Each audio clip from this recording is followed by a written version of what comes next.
Ateinanti savaitė, kas laukia, kokios pagrindinės energijos jaučiams, mergelėms, ožiaragiams. Bendras fonas. Pagrindinė jūsų nuotaika, kaip nusiteikę būsite, kas ateina į jūsų gyvenimą. Darbai, jūsų veikla, finansai. Santykiai tiems, kas porose, kas jūsų laukia. Tiems, kas vieniši, kokia tikimybė susipažinti einančią savaitę. Ką verta paleisti. Kas teiks džiaugsmą. Ko pasisaugoti.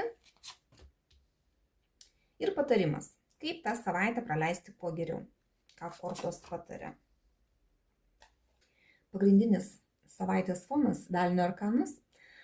Tai bus kažkokių tai manipulacijų ateinančią savaitę, bus kažkokios tai priklausomybės, kurios gali lipti į viršų jūsų, ne?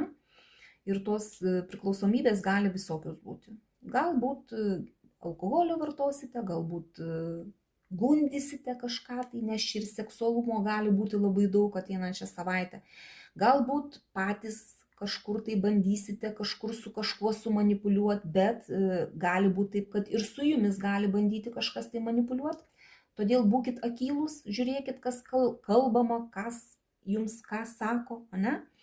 Kad nepapultumėte kažkokias pinklės. Tiesiog turėkit minty, nes fonas toksai pagal velnio arkaną vis tiek galite susidurti. Su apgaulėm kažkokiom, tai su finansiniam machinacijom gali būti, ne? Būkit atsargus ir tiesiog žiūrėkit, kas vyksta aplink jūs. Pagrindinė nuotaika, nusiteikimas, koks jūsų bus čia, stabili nuotaika bus, ta prasme, rūpinsitės savimi, savo namais, savo finansais. Nepamirškit, kad su velnio arkanu, jeigu ten norėsit daryti kažkokias tai investicijas finansinės, kaip pavyzdys, labai apgalvokite, jeigu pasirašinėsite kažkokias tai sutartis, neskubėkite. Čia vat ir yra neskubėjimas, bet jeigu turit mintyse kažką tai,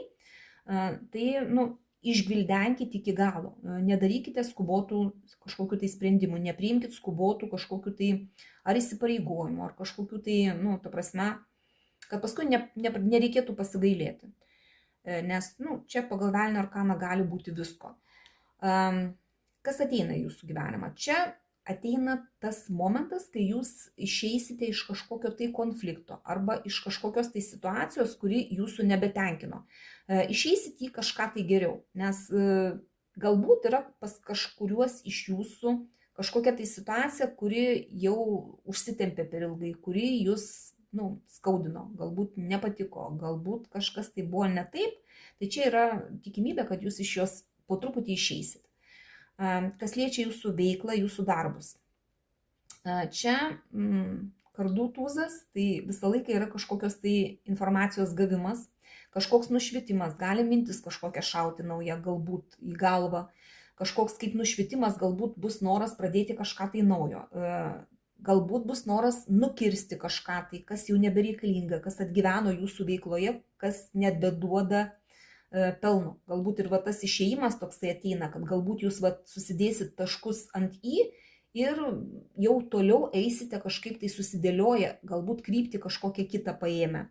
Pinigai čia nedideli, bet yra galimybė užsidirbti. Tiesiog šaus galbūt kažkokia idėja, kaip tą padaryti. Bet vėlgi, prisiminkit, kad ir velnio arkanas yra šalia, tiesiog pasižiūrėkit, kad niekas jūsų neapgautų. Jeigu gausit kažkokią informaciją, tikrinkit. Nepasitikėkit viskuo, kas jums yra kalbama. Perpatikrinkit. Toliau žiūrime, kas santykiai, kas porose. Šeimos arkanas krenta, iš tikrųjų ir būsite šeimoje, šeimos rate, giminės rate, galbūt su savo tėvais kažkas tai susitiksite, su seneliais ir ten bendrausite, su vaikais daug laiko galite praleisti. Tiesiog gražus toksai šeimos ratas, kur vieni kitais rūpinatės, vieni kitiems padedat. Tokia savaitė, kas liečia tuos, kurie porose, tai čia tiesiog toks gražus šeimos arkanas iškrito jums.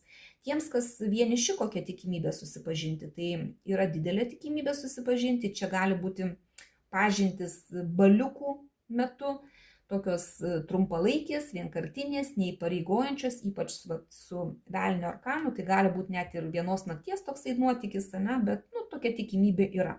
Įsivertinkit, kad mergaitės neprisigerkit per daug, nes čia tokia tikimybė yra, kad tas velniukas kojos nepakištų, kaip pavyzdys, ir kad paskui nereikėtų gailėtis prabudus ryte ir neprisiminus, kas ten vakar buvo. Tiesiog, pagalvokite apie tai. Tai va, o susipažinti tikimybė, kaip ir sakau, tikrai yra gana didelė. Ką verta paleisti? Čia kardų pažas. Iš tikrųjų, reikėtų paleisti iš savo gyvenimo šnipinėjimą, rinkimą informacijos, kai tos informacijos galbūt jums net nelabai ir reikia. Pavyzdžiui, patinka kažkoks žmogus, jūs ten iš kažkur per socialinius tinklus bandot išsiaiškinti informaciją apie tą žmogų, ten bandotės surinkti, žiūrėti, kas kur kaip ką daro. Tai šitą reikėtų paleisti. Nenaudinga jums bent jau ateinančią savaitę, to nereikia. Dar čia labai svarbu, reikėtų paleisti, jeigu patys jaučiate, kad galvojate, kad viską žinote, nes pagal kardų pažą labai dažnai būna taip, kad galim pasijausti, kad mes visažiniai, kad mes jau čia viską žinom ir mes viską gerai žinom. Tai va, čia jeigu susidursite su tokia situacija, dar to labiau su velnio arkanu, prisiminkite, kad tikrai ne viską žinot. Galbūt kažkas kažką pasiūlys, kaip pavyzdys kažką, tai neskubėkit priimti. Pasitikrinkit informaciją, kad ta informacija nebūtų pletkų lygiai. Tuo labiau, kad yra tas velnio arkanas, kad galite būti apgauti. Tai va, paleiskit iš savęs tai, kad neįsivaizduokit, kad jūs geriausiai žinot viską. Va taip, geriau taip gal aiškiau bus, kad tiesiog pasitikrinkite viską. Kas teiks džiaugsmą? Konkurencija. Tai, kad galite sudalyvauti kažkur tai varžybose kažkokiose, tai pakonkuruoti, pasiginčyti, savo nuomonę apginti.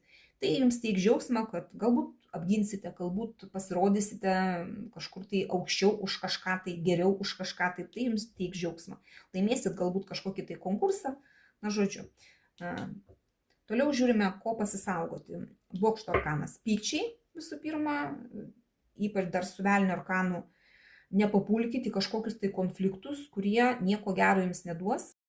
Patys nemanipuliuokit, patys nedaikit iki to piktumo, kad sugriausit, pavyzdžiui, santykius su kažkuo tai, per tą piktumą. Jeigu yra kažkokia konkurencija, nors ir pagal velnią bus noras manipuliuoti, geriau elkitės sąžiningai, tada didesnė tikimybė laimėti.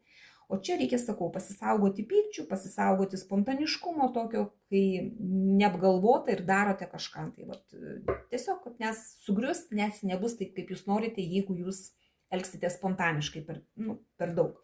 Ir to labiau kaip patarimas, prisiminkit savo nueitą kelią ir praeityje padarytas kažkokias tai klaidas, kad tos klaidos nesikartotų. Įsivertinkit, kad gali tai būti. Ir kad vėl nepapultumėt į tokią pačią situaciją, kurioje jau buvote ir nukentėjote. Kad ir su tuo pačiu velniu. Galbūt turėjot kažkokias tai panašias situacijas, kurios dabar irgi ateinančią savaitę jūsų laukia, kažkas tai tokio panašaus. Neskubėkit. Ateinančią savaitę iš viso čia visi arkanai sako, kad sustokit, jeigu ir atėjo kažkokia mintis, jeigu ten bendraujat su kažkokiais žmonėmis, naujos pažintys gali būti. Sustokit, neskubėkit, nedarykit nieko spontaniškai. Visos kortos apie tai kalba. Konkuruokit gražiai, sąžiningai, tada bus gerai. Venkit konfliktų, venkit greitų sprendimų. Ir prisiminkit, kad geriau prisimint reikia, kas buvo praeity, kad vėl nepasikartotų tos pačios jūsų klaidos. Tada ta savaitė bus tikrai visai neblogai ir tas velnio arkanas galbūt nėra taip blogai. Galbūt jūs patys manipuliuosit ir iš to turėsit naudos. Bet kokiu atveju linkiu jums geros savaitės, dėkoju už jūsų laiką, širdutes ir iki sekančio karto.